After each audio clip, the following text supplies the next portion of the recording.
Hello, everybody, and welcome to the HalfGen Book Club. Today we will be discussing Halo Cryptum by Greg Bear. And I know everybody has read the literature. Everybody has gone through and they've taken part.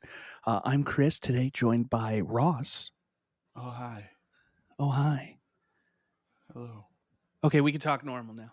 Okay, cool. I don't know. It just felt right for a book club, just kind of coming in all car talk and just being like, yeah, really kind of soft, clear spoken. I thought using the word literature would make me sound intelligent. Could have fooled you, right? Accomplished.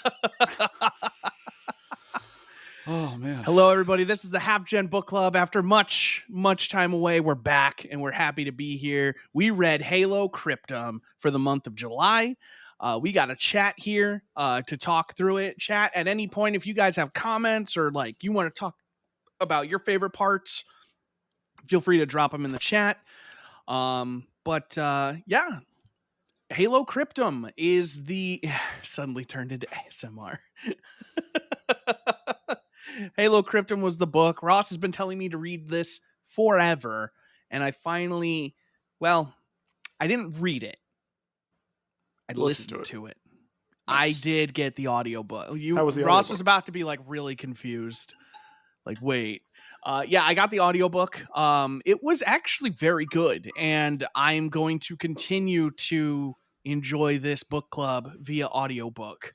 Nice. I think based on this experience, it was just shy of 9 hours.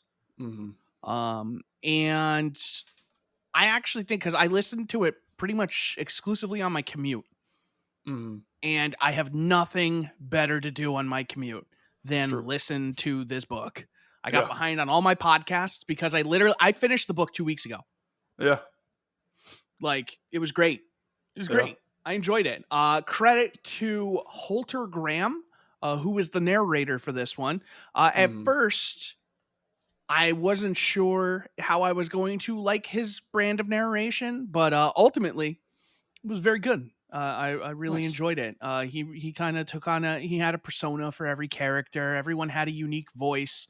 So you could kind of tell who was talking, and in parts that we will discuss later, at certain points, it got a little confusing about who was speaking with particular characters. And ultimately, with the resolution of the novel, that was well played.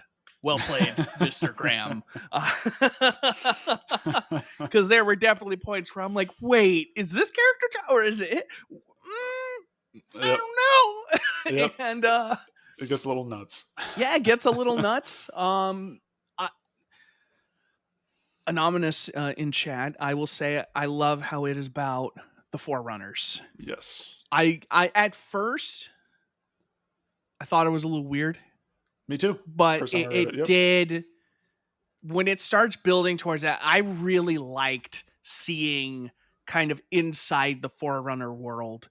It's something you don't get in the games as much, because you're definitely seeing them from the outside looking in as okay, these are but kind of seeing it in the prime of their civilization, I think is really cool. Yeah, it's kind of like just that last thing you said where you get to see them in their prime. It kind of reminds me of Star Wars, where in episode 4 you see old ass Obi-Wan Kenobi just poking at Vader with a lightsaber, and then in the prequels, for all of their faults, getting to see the Jedi at their peak, where they're flying around Pinnacle at the height of their Jedi, powers. It's similar to that, and it's just it's something that's hinted at so much in the games, and you get a surprising amount of Forerunner detail in the Halo 3 terminals, and obviously as they move on to the 343 games. But they basically gave Greg Bear like an open canvas to like create how he wanted to create this stuff. And it's like I've said many times before, it's his trilogy is my favorite book trilogy in the Halo series and maybe in literature. It's just so like unique to other things I've read. Uh, but yeah. So your overall thoughts? You enjoyed it? Yeah, I did. Nice. Sorry, anybody watching the video version. I'm trying to get my camera to stop interlacing. I partially succeeded. Yeah, I actually really enjoyed it. I really enjoyed how like it got in a lot of cases it got really sci-fi, really like lore dumpy. But like it never took me out of the I was never like, oh Jesus Christ, here's another fake word, you know. But it was it was good. It was quality in the ways, pardon me, that it kind of delivered those things, the ways in which like it made it feel natural, and then like you're just kind of listening and it's like, oh yeah, of course, yeah, everybody knows that. Any Forerunner worth their name knows that. Come on, you know. Yeah. And it's while it is still like obviously very much in the Halo universe, it is so different from the games because the games were very much kind of military sci-fi, and there's definitely some obviously some alien elements, but this is all alien pretty much. Yeah. With the exception of obviously our boys Riser and Chakas. Yes. Who I did not like at first, but increasingly liked as the novel went on. Both of them or one of them? Both of them. Yeah.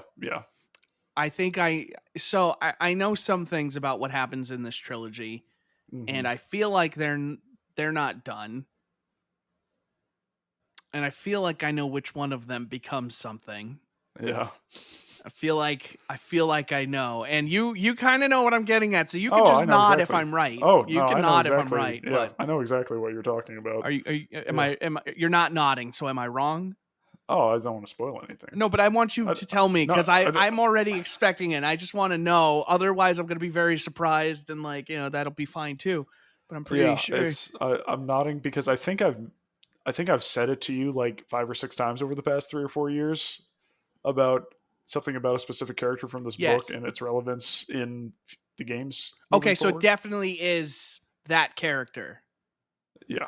Okay, and it's not Chakas. This is great from the spoiler for people. I need to know. I need to know this. Okay, we will get there in future books, but I need to know this right now. Okay, yeah, need to get that out of the way. That's fine.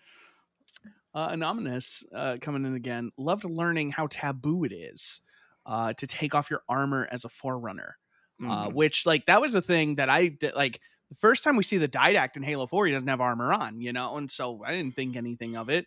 But it's funny because in a lot of cases it was sometimes like borderline taboo for Spartans to be out of their armor, so that's a funny thing that kind of developed cyclical. There.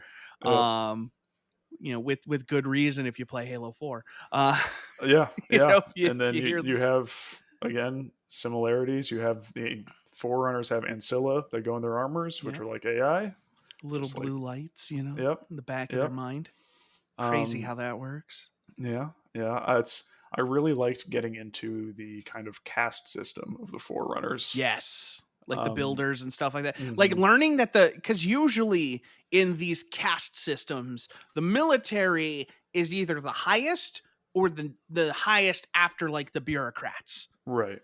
And to learn that the military is just above the life, like think in our society, we hold, service workers in high regard, EMTs, police, firefighters, things like that. We hold them in very high regard. If there was such a caste system in our current society, I imagine they would be pretty high. Yeah. To learn that they are the lowest rung on the ladder in Forerunner society kind of blew my mind. Only then to go, because I feel like, it's service workers and then military above them in our current society. And to learn that they just took that chunk and put it right at the bottom. And maybe that was on purpose. Maybe that was on purpose because we think so highly of those people. And then, the Forerunners just have to come and change everything up. Yeah. Yeah. It's, and just having the builders kind of be the like top of the top. And just responsible for designing like most of the Forerunner technology and architecture and weapons and all that kind of stuff. The Art Vandalays of the Forerunner world. Oh, that's a reference you might not get. I don't know. Absolutely not. Seinfeld. Yes. Yeah. But yeah, I guess I don't really know how to go about this. I don't remember how we did it previously. So we originally did this chronologically, and that's what I was going to ask you. Originally, when we started the book club, we did everything chronologically, and then like we did with the spoiler casts, and then we hated it, so we just started talking about parts that we really liked. I don't know if you would rather tackle this chronologically or I think I'm going to.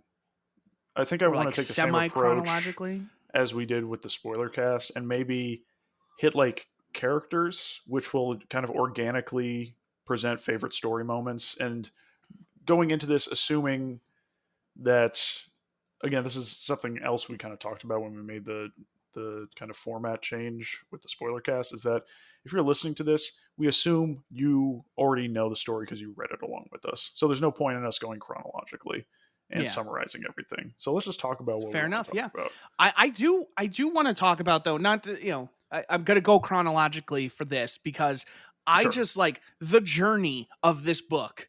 Yeah. The humble beginnings of this dude, Born Stellar.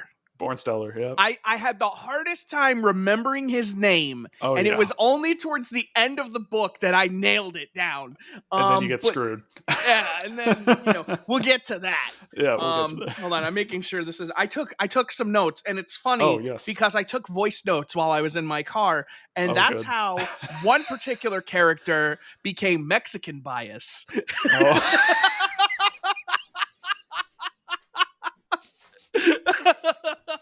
It's for those viewers, I recently just bought and built a standing desk, so now I can literally walk away when I want to. Listen, that's on Google. That's not on me. That's fair.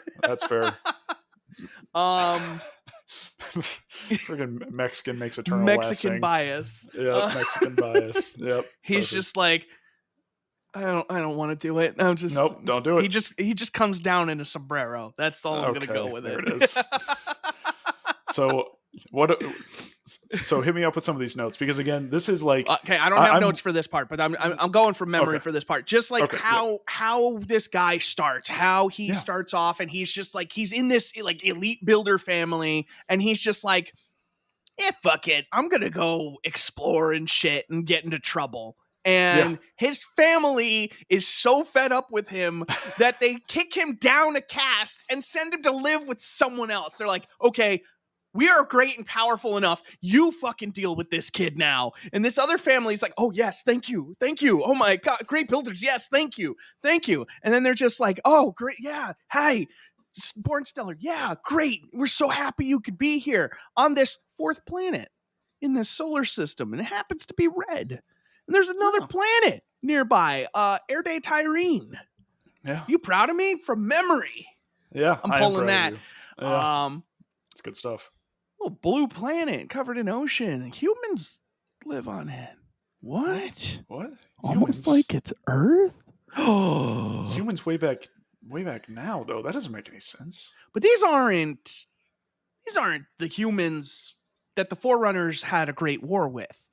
Because that is referenced a lot in this novel. There was a great war between the humans and the Forerunners. The humans were fighting the war to claim new territory because they were fighting something else, which we'll get to. And they happened to bump into the Forerunners, and the Forerunners eventually fought them into submission, and human civilization basically ended. And a particular character, the librarian, coded a bunch of humans and recreated their population on Erday Tyrene, which was originally like the home, like the original source of human civilization, as it were.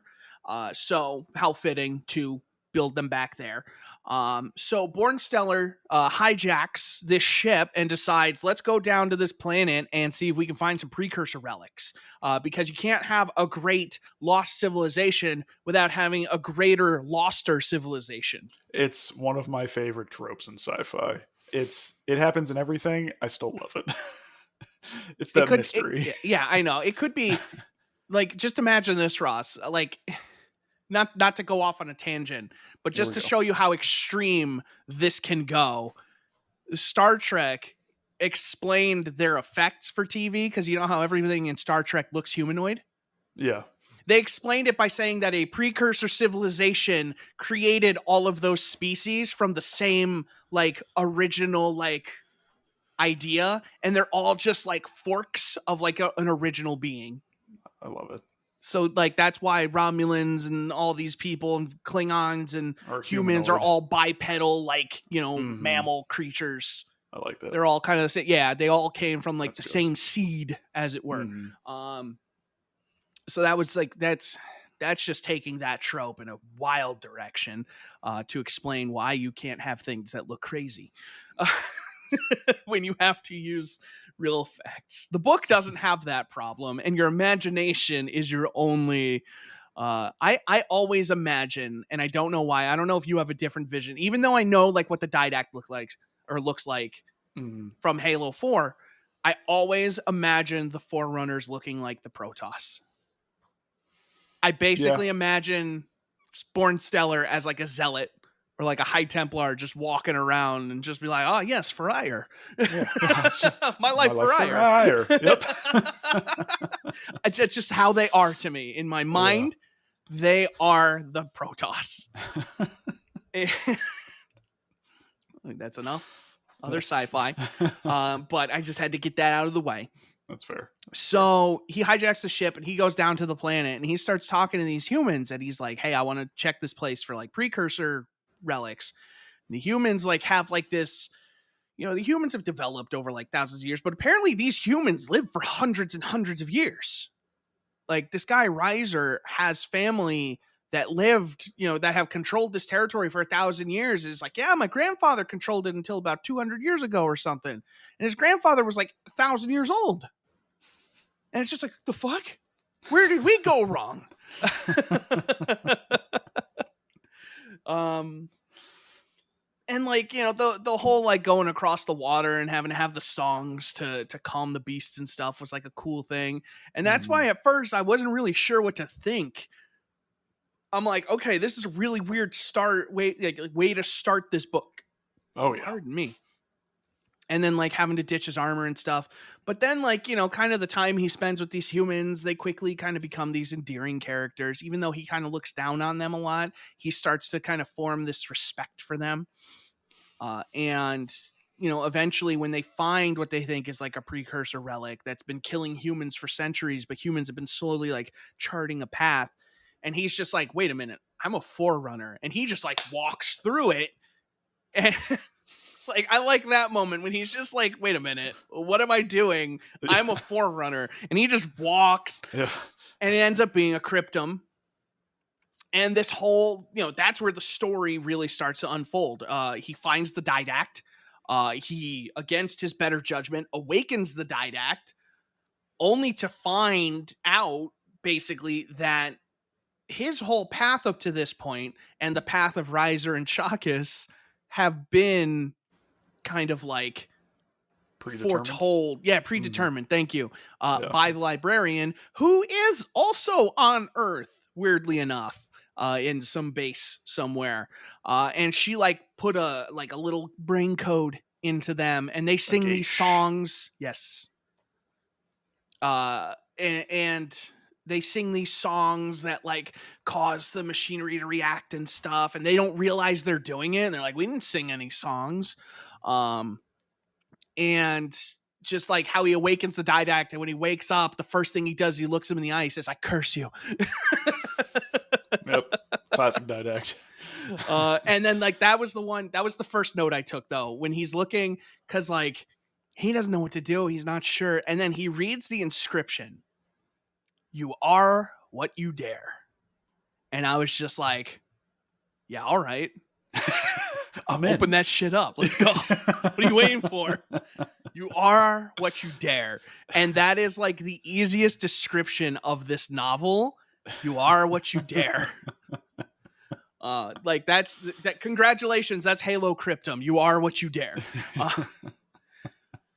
But like, yeah. So then everything just gets crazy from there. And I don't know if you have anything you want to touch on, but like that opening, like I felt like was a kind of a slow burn, but with a really big payoff that just kind of kicked the book into like this epic journey. Yeah. And like, I think it worked perfectly. Yeah. I remember when I first read the book, I had the same kind of feelings where I was like, this doesn't feel like Halo. This seems just really weird. And then once they got to the didact, it felt like they had been going on this funnel. And then as soon as they hit the didact, it's just like the story just goes and then just kind of explodes. It's just like a balloon just starts filling up. And like, yeah. And like the thing for me, because I was listening to the audiobook and the guy, like when the didact would speak, he had like this raspy voice. This is the didact. I'm the didact. Why are there humans here? You know, and the whole time I'm just layering the voice of the didact from Halo 4 over it. So I'm just hearing two voices of the didact the whole time. Oh boy, you might want to see a doctor about that. So the whole time there's just two voices playing, and I just keep hearing the Halo 4 version over it. Which is ironic you were hearing two didacts, as that becomes more relevant as we get further on in the Which book. made it hard later in the book, because when the one was talking, you know, then the other guy I'm not doing the voice for, because I'm like, is that the didact or not?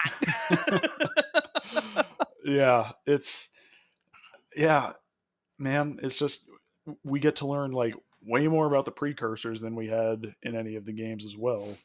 Going to Charm Hakor, which used to be a precursor world, but things have been destroyed.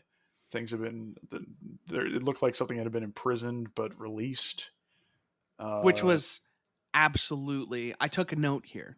Yes, this is my last note for the whole book. Yeah, it was the Grave Mind that was in there. And the Grave Mind is the last precursor. Yeah. Which gives a lot of weight to the story of Halo. Mm-hmm. And also, given what we know about Halo 4, or what we learn in Halo 4 about how the Librarian, like, kind of similar to how she set Born Stellar on this path from birth, and Chakas and Riser, the Master Chief was also set on this path to be able to defeat the didact. He had a geisha in him. And so, like, you know, when he like, you know, she's like, I need to, you know, speed up your evolution. And he's just like, can I defeat the didact without it? Then do it, you know? And so the Grave Mind interacting with the Master Chief the way he does kind of starts to make sense as well, in a certain respect of, like, of course, because the Grave Mind can probably see that in him. That's why the Grave Mind interacts with the Master Chief so much, and interacts with Cortana and things like that, because he probably sees that in them. And, you know, that this was at a time where this lore didn't exist, but I like how it goes back and it enhances those games that came before it, you know, in a sense. When you kind of apply this to that original trilogy, it still works. Yeah, and you get into that. I think 343 has done a really good job at repurposing lines from the games and giving them more weight through kind of expanded media as time has gone on. Like some stuff that 343 Guilty Spark says in Halo 1, when Chief makes it to the cartographer, like, is a little off and doesn't make a ton of sense. Oh, the control room. The control room, right? Yeah. And doesn't make a ton of sense. And then when you asked me back then, would I do it? Would I? Yeah. That is something like that. When you asked me back then, would I do it? I would do it again. And it's like that. And Halo 1 was still at the point where Bungie... I still don't understand how that line gets in there if they don't have this planned. Well, they definitely didn't have a plan because Bungie But then why hated does he expanded say fiction. it? That's what I don't get. Because back then Bungie had it that humans and Forerunners were the same thing. There was no difference. They had always been the same species. That's what I always got from Halo 1 because, you know, he would Mhm. always say, you know, you are for like he said in the end of Halo 3, like you are Forerunner, but this ring Yeah. is mine, you know? I Mhm. always thought Yeah. that's where Bungie was going, and I was always surprised when 343 took it in a very different direction. Yeah. Yeah. So like it's stuff like that where 343 has done a really good job at kind of repurposing dialogue that maybe never got fleshed out that is now fleshed out. And Chris, I am sending you over Discord, and we can always put this in the notes for the podcast or something. But official art of the Primordial from 343, aka the Gravemind. So you can actually see what he looks like. Oh, that is not very similar to the Gravemind we know. Yeah, but precursors can change forms at will. So Why did he choose to be a creepy Venus flytrap? uh, because this last precursor, the Primordial, um, before the Forerunners had attacked the precursors, they were at the height of their power.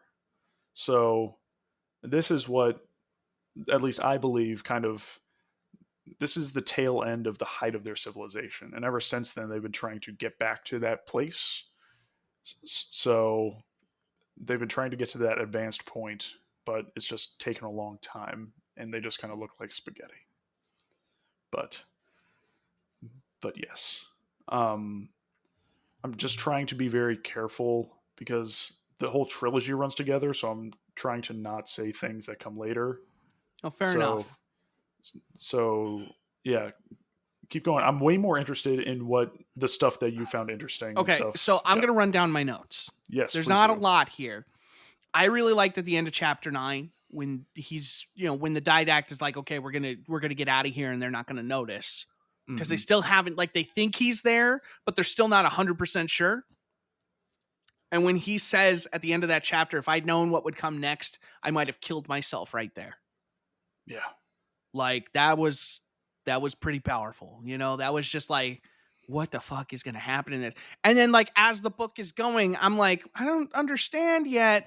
And then by the time you get to the end, which I guess we'll save the big reveal for later. But like, by the time you get to the end of the book, it's like, oh, now I get it. Yeah. I loved his description of seeing the first Halo ring. Yeah. The one it was at Charnam Hakor, right? Or was that at the next? It was at the no. It was where the prophets were.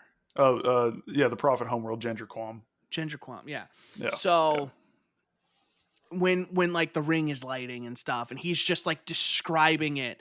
I think I don't remember exactly what he said now, but he is just like it embodied, like, just looking at it, it was power, it was death, it was Halo, and he just knew because he had the didact's memories. I guess, there was the point where the like Born Stellar is Manipular, thank you. Yep. And so he's kind of like a first stage, think maybe like a teenager. Yeah. And so the didact helps to force an evolution for him, where he becomes kind of half builder, half warrior caste.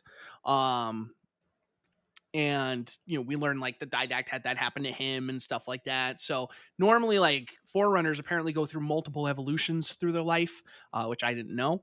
And so his was instead of happening naturally, was kind of forced upon him as the situation required.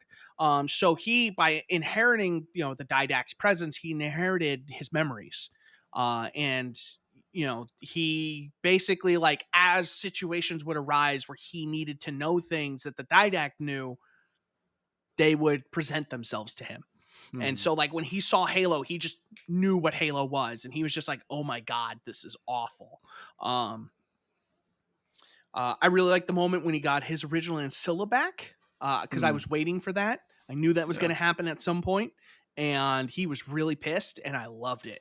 Because he was just like, are you sure you're not working for the librarian anymore? Because, again, he was manipulated and everything to do what he did. And he's just like, I don't believe you.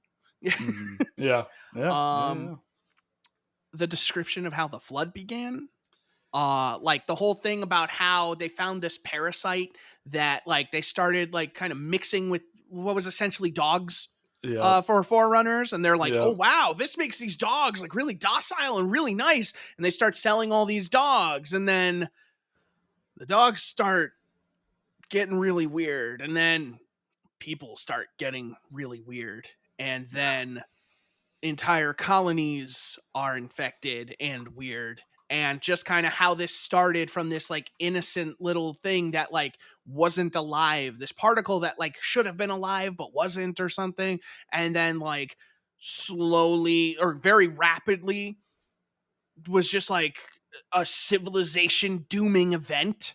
And how they basically just had to like cut these people off. Like they would just cut off entire systems, which led to them developing the Halo rings, which could be used in a concentrated fashion to kill the Flood, or in a broader fashion, as described in the games, to wipe out what could be food for the Flood. Yeah, and that's been a point of kind of confusion sometimes in the games, because the games say it kills the Flood's food. In some animated content that has been put out, when you see the rings activated, it kills the Flood as well. The clarification is that when the Halo rings are fired, it destroys anything with a nervous system. So it knocks out kind of advanced Flood forms, combat forms, that sort of thing. Like the spores, that's the thing they can never get rid of. The spores are not alive, which is why they can't be killed. Yeah, and just which is why they're so fucking dangerous. Yeah, and it's just the background of the precursors and the Flood, and just how that came to be, and how the precursors are so involved with the creation of the Flood. Yeah, and how humanity was fighting it the whole time, and in humanity in their prime at that time successfully fought it back and out of the system at the cost of losing their war with the Forerunners, because humanity picked the bigger target, knowing what the Flood could do, and they basically were like, there's no victory if we don't stop the Flood. Humanity figured out how to stop the Flood. And then the problem was the Forerunners didn't know enough about it during the war, because they weren't aware until it was too late. And then, it kind of just took care of itself. So they built Halo, but they never understood how humanity actually pushed back the Flood. Is that explained in this book?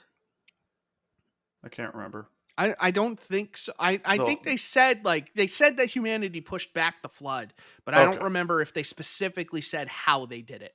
Gotcha. Okay. And yeah, because the only reason the Forerunners attacked humanity is because humanity was running from the Flood. And the Forerunners saw that as them trying to take over planets, when they were just trying to get away. Well, that, and if humanity found Flood on the planets, then they would attack them, because they're like, again, fucking StarCraft and Halo share a lot of DNA. I'm just going to say it. Because literally the start of StarCraft is the Protoss going to all these Terran worlds and melting, like shooting plasma at the planet to kill burrowed Zerg. Because they know Zerg are on the planet, so here comes this race of unknown origin that just starts glassing planets, because they're like, there are these fucked up aliens down there and they are going to kill you. And the humans are just like, you sons of bitches, you're just here to kill us. Except, reverse, but same thing. Yeah. Jim Raynor's Master Chief is what I'm saying. My note, Mexican bias. But when Mexican bias showed up and everybody's like, oh shit. Everybody's just like, the master builder is just like, no, please. That's why I want him so bad in Halo Infinite. Yeah, Mendican bias. And then the Didac just talking to Mendican bias and just being like, no, you work for me. And he's just like, no, I've evolved beyond that. He just starts saying numbers at him and he's like, oh, please stop. Yeah, it's because they like Forerunners had Mencken bias like interview basically and interrogate the primordial for and then years. and then I don't think they talked about that in this book. Oh, that's that's all I'll say. Just yeah, This is hard. it's I imagine.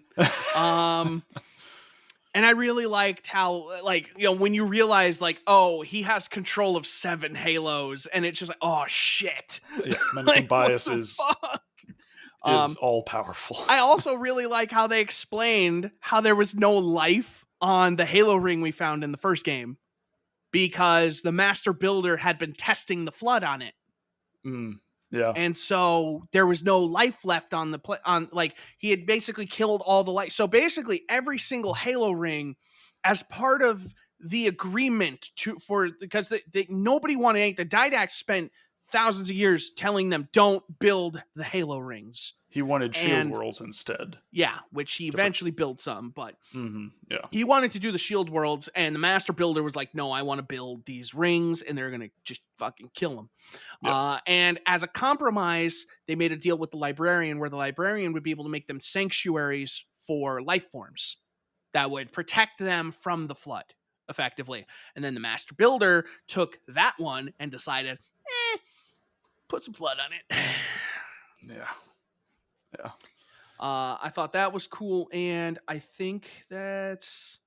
Yeah, and then Gravemind is the last precursor. Those are the kind of quick hit notes that I took. But I mean, I guess like the really big thing, like the other scenes that really like come to mind for me are, you know, when they meet the Master Builder, and the Master Builder is like the way they kind of really establish the caste system. You don't realize how like powerful Born Stellar's family is until the Master Builder's like, no, we're going to return you to your family. You're going to get out of here. And it's just like, wait, what? And he's just like, how? And then he's like, yeah, but your family is going to be broke. Like, this is going to cost them everything to do this. And kind of learning that. And then that time he spends with his family, I think was really cool. Just like getting those intimate moments where he's like kind of like talking to his sister, and his sister's asking him all these questions. Tell me about the Didact. What are the flood? You know, and like his mom being like, don't, and then his dad being like, oh shit. And he's just like, you mean you know? Oh fuck. But yeah, like having those moments, and then having like, you know, him saying at the end when he's leaving his planet and just being like, you know, I would never see them alive again. And it's just like, fuck. And then the ultimate realization that, you know, when he finally gets to the Ark, you know, when they escape with one of the Halo rings to the Ark, and he meets the Librarian, and like, she just like, he goes like, the Didact sends his regards or whatever, and she's just like, no, you send them. And she's like, you are the Didact. And I'm just like, what about Born Stellar? And she's just like, no, fuck that guy. You're the Didact now. The Didact is gone, so you are the Didact. And it's just like, oh my god, is this the guy we fight in Halo 4? I'm like, this is the guy? Because the other Didact seems like a pretty chill dude. Like, he doesn't like the humans, and he tolerates their presence. Yeah. And like, he doesn't seem like the kind of guy who's gonna come back and be like, oh, so you haven't claimed the mantle yet, I'm gonna fucking kill you all. And I'm like, something is going to happen that really sets him off, but it hasn't happened yet. But like, I'm like, this is the motherfucker we're fighting in Halo 4? In his fucking dome? His bubble? His Cryptum even. Yeah. He has to secure the mantle? Yeah, motherfucker, and all the talk of the mantle and mantle like responsibility. Fucking, what was the thing? The network. The domain. The domain, yes. Yeah. And then all the people in the domain being like, yo, Halo fucking sucks. Get it out of here. Yeah. Everybody, all the people in the domain talking about Halo like it's Halo 5. Yeah, it's just this whole long con by Faber, the Master Builder, to constantly devalue the warrior servant class that he's been just slowly working at for years, trying to take the entire rate off of like the council and just make Halo to make anything that that entire cast could contribute be completely obsolete. And it's this kind of political struggle that I found super interesting. And we even see some of that as, pun not intended, but kind of intended, as a precursor to the games. Yeah. To where when you do go to Jandraquom and you do hear just the smallest bit of background that in the Humanity Forerunner War that happened so many years ago, the the Sanchayum, aka the prophets from the games, the crippled old guys, they were humanity's allies in the war. And they They were helped, sexy. and yeah, dude, when we get to Halo Broken Circle, it gets crazy with the Sanchayum. Like they But were lovers. yeah, but it's crazy because like there's such constant villains in the games, but back then they allied with humanity against a greater foe. Yeah, And it was definitely an enemy. The enemy of my enemy is my friend scenario, yeah, where neither side really liked it, but both sides were like, "Look, this will ensure our mutual existence." Um, and didn't they betray humanity at the end though? If I remember correctly, at the very end, I believe they did. to Yeah, well, preserve their way of life. yeah, I think their betrayal is what kind of put the final nail in the coffin for humanity in that war. Um, so yeah. Yeah, because Um, they just had like crazy technology apparently. Like for all the mhm. fucking they did, like they figured shit out. And then Yeah, you look at them in like, you know, the current Halo universe, and it's just like they're just manipulators. yeah, And like almost that's like their greatest manipulars. gift. That's their greatest gift to society, is just being able to manipulate it. They're salesmen, Yeah, you know, and yeah, they're just out here to sell. The Great Journey is just an extended warranty. it's just a Uh gentleman's chest. it's just like, have you heard? I've got a great gentleman's chat. I've got a gentleman's ring right over here that's right up your alley. It is a great journey to get there. And let me tell you, at the end, paradise. And we sell a plan when you get there, okay? You cannot complete the great journey without one of our premier packages, okay? And in these packages, Here we go. Keep it have what going. you need for your great journey. Born salesman. 5 easy payments. Yep. Sign on the dotted line and we'll discuss the details. Will you leave your family behind? I have family packages. Built-in savings. The great journey stops for no one. Oh god. Oh, I need to mentally recover from that. Okay. Some other things I did like is that the Born Stellar version of the Didact, the ISO Didact. Oh, is that what they call him? Yeah, so basically that's how they delineate them in the books. Is that Okay. the Born Stellar one is called the ISO Didact, and the original Didact is called the Didact. Okay. And if you're in Master Chief Collection going through like the emblems for your profile, you can see the different emblems that each of them have. But I do like how, even though Born Stellar, by all intents and purposes, especially by the end, is just the Didact, he still wonders about. He still has his own independent thoughts in addition to all the memories. Like he's still wondering about Chalkus and Riser and like what's going on with them, and thinking that they might have been spared by the Master Builder because like humanity, for a lot of the Forerunners believe that humanity has the key within them on how to defeat the Flood. So it's not worth wiping them out because there's something within them that obviously was working during the humanity for Forerunner War. Yeah, and like when the Didact takes them to those places like Charmakor and stuff like that, and they start remembering things, and they're like, "You killed so many of us," and he's just like, "I did what I had to do," you know. And like them remembering things like visions of like these soldiers who died in the war and stuff, like that was really cool. Like having them kind of relive those moments, because he's trying to figure out what they know, because he knows the librarian picked him for a reason. He's like, they have to have information. We need to get it. Mm-hmm.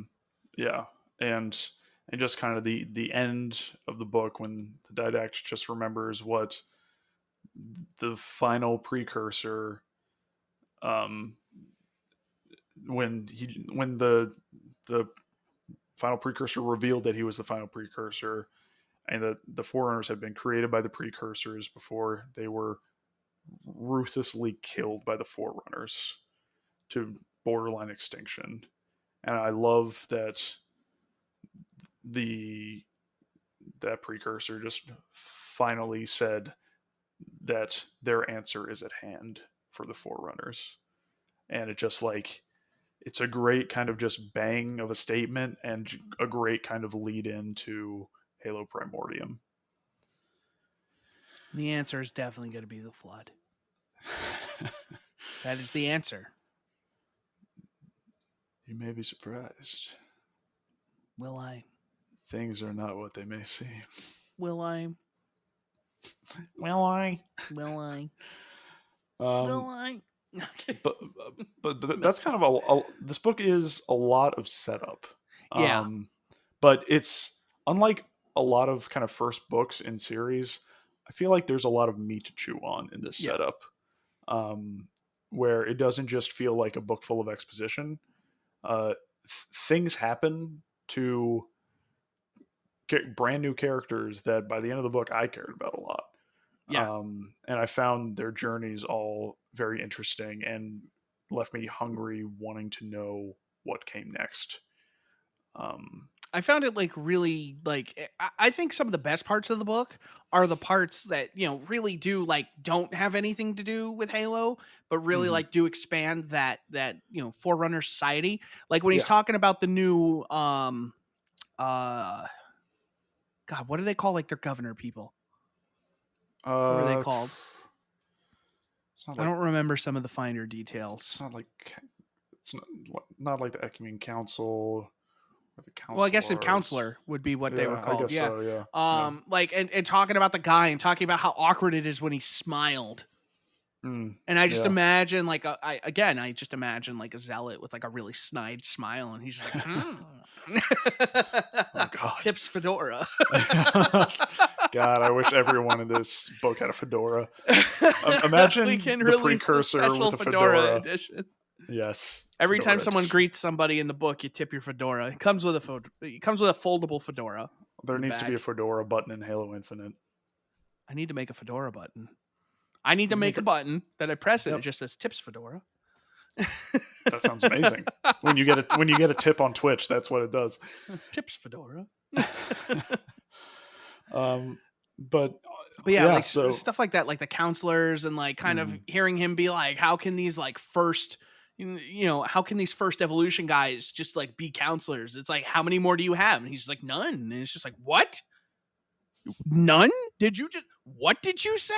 And him kind of being like this, you know, him having his, you know, his forced on him, just being like, these fucking guys. Can you believe this? Can you believe these people? Ridiculous. Yeah, no, I'm totally with you that there's always that kind of balancing act of when you have a mysterious history in a piece of fiction, there's that balancing act of wanting to keep that mystery and wanting to actually like give backstory. It's why like how the sausage is made. Yeah, it's like how people like, I think most people don't want to know the origin of the Joker. Like, it's I think that would really ruin his character. Yeah, it's good that he has multiple origins. Yes. But like in this case, with such kind of a wide spanning history that we knew nothing about from the games, we just knew that the Forerunners were the people who left all of this old technology, and that was it, pretty much. And just getting to see into their society, getting to see that they're not that much different from humanity in terms of just constant class struggle and caste systems, and trying to just, in Bornsteller's case, just trying to find his own path. There's a lot of really good kind of allegories in this book that humanized the Forerunners in a way that the games never did or never had a And that the chance to. Forerunners probably wouldn't like, because they don't like the humans. It's true. They had a war. Yeah, Um, they fought a war over that. they did. They did.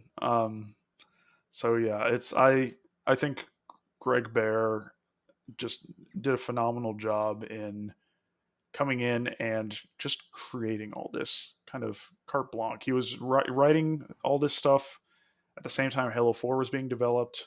So he was getting insights into the game and also stuff from the game, direct quotes from the book were taken into the game. Uh, like the physical description of the Didact was completely from Greg Bear, and that they modeled the Didact after, and the Forerunners in general. Like he's he's an essential part of the Halo canon at this point for the work he did, and just expanding the universe more, the most since Nyland did in Fall of Yeah, Reach to start things off with. the most And since before the original trilogy yeah, ended. yeah, it's like I see this. I've seen this quote a lot, like on the Halo like lore Reddit and stuff. Like Nyland made me fall in love with Halo, and Bear made me fall in love with the universe. And I think that holds really true. And I think that Cryptum is such a strong first impression from Bear in the Halo fiction. So Yeah. yeah. I don't know if anyone in the chat has any other questions or any other stuff they want to talk about in the book, but I really there's a lot we're not touching on, but like we hit pretty much the major story beats. There is a lot to this book that like we could touch on all the major story beats, but there's still a lot to read and enjoy in this book that doesn't have anything to do with these main story beats. That takes place a lot, how the characters come to appreciate each other and stuff like that, how the Didact kind of starts to take Bornstellar under his wing and start to kind of treat him more like a companion, Mm-hmm. and less And as someone who he cursed in his first awakening. And just like the relationships and how they build over the course of the story are really rewarding, but just not something you can easily convey talking about it in a format like this.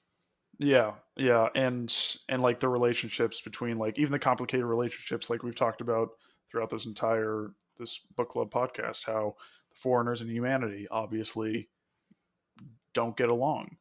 But you see kind of that bond grow between Bornstellar and Chalkus and Riser, and just kind of see just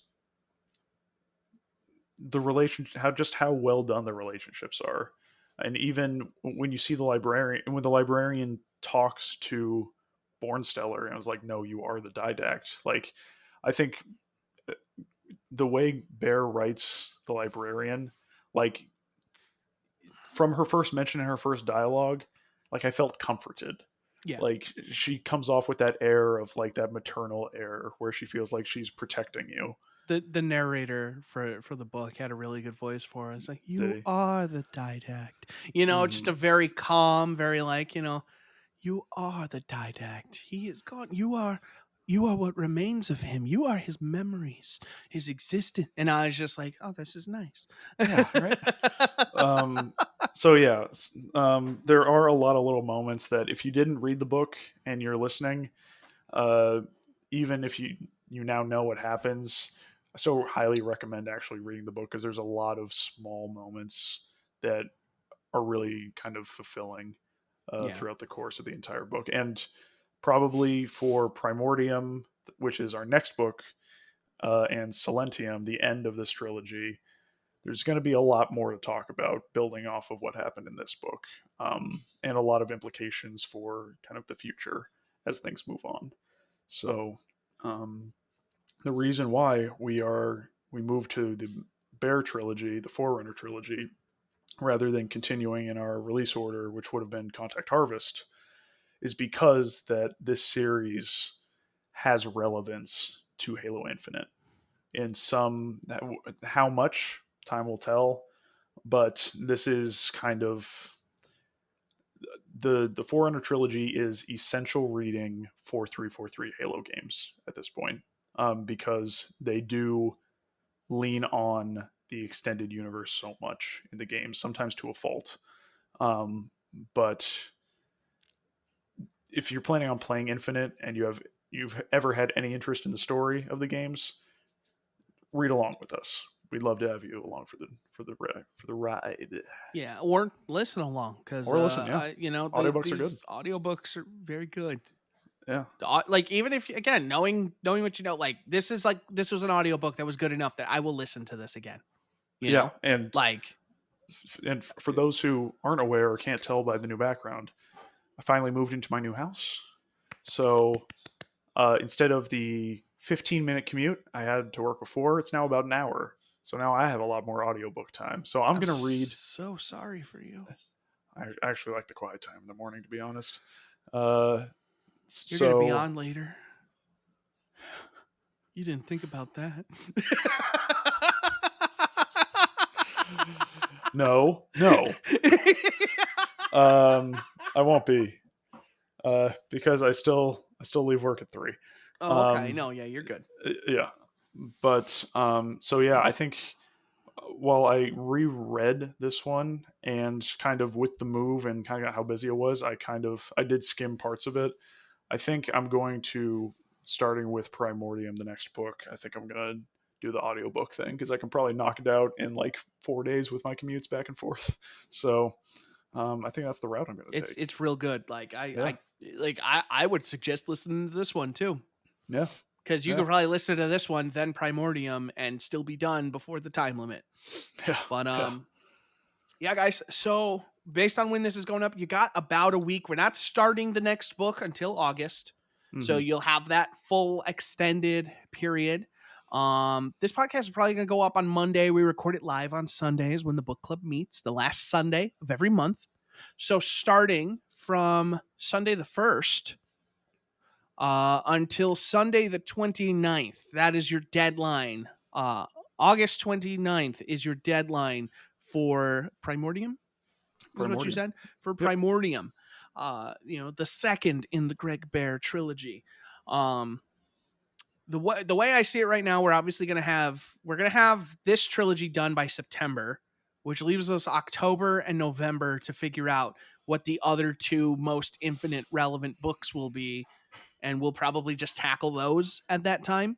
Yeah, but, and I know exactly what they are already. Excellent. So. Ross is the man with the plan. So yeah, for the next 2 months, we're finishing off this trilogy. Then we will have more books for October and November, where hopefully we will already be playing Halo Infinite. There'll be a separate podcast for that. Yeah. There's going to be probably a lot of podcasts about Halo.